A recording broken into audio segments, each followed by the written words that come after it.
Snacks தான் பண்ண போகிறோம். மிளகா வாங்கி வச்சுருக்கேன். பெரிய மிளகா 4 எடுத்திருக்கேன். 4ல் 2ஆக கீறி வச்சுருக்கேன். ஒவ்வொன்றையும் இந்த மாதிரி கீறி வச்சுக்கோங்க.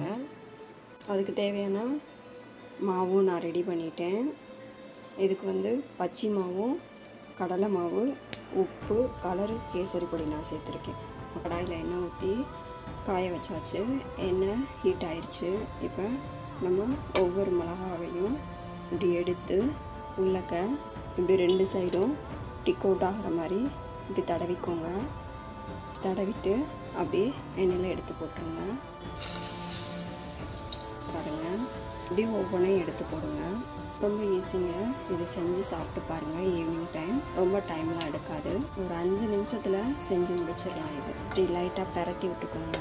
பாருங்கள் ஃப்ரெண்ட்ஸ், இந்த மாதிரி நல்லா குக் ஆகிருக்கணும். இதை எடுத்துருவோம். இந்த சைடு நல்லா வெந்தப்பட்டு இந்த சைடு மாட்டிவிடுங்க. உங்களுக்கு கலர் சேஞ்ச் ஆகிறது தெரியும். ரொம்ப ஹை ஃப்ளேமில் வச்சிடாதீங்க, லோ ஃப்ளேம்லேயே வச்சு பண்ணுங்கள். நல்லா குக் ஆகிடுச்சு. நம்ம எடுத்துருவோம். பாருங்கள் ஃப்ரெண்ட்ஸ், மிளகா பச்சி ரெடி ஆகிடுச்சு. எப்படி இருக்குன்னு பார்த்தீங்களா? அவ்வளோதாங்க. ரொம்ப சிம்பிள். ஓகேங்க, சாப்பிட்டு பார்க்குறேன் எப்படி இருக்குன்னு சொல்கிறேன். வேறு லெவலில் இருக்குங்க. செம்ம டேஸ்ட்டு. ட்ரை பண்ணி பாருங்கள். தேங்க்யூ.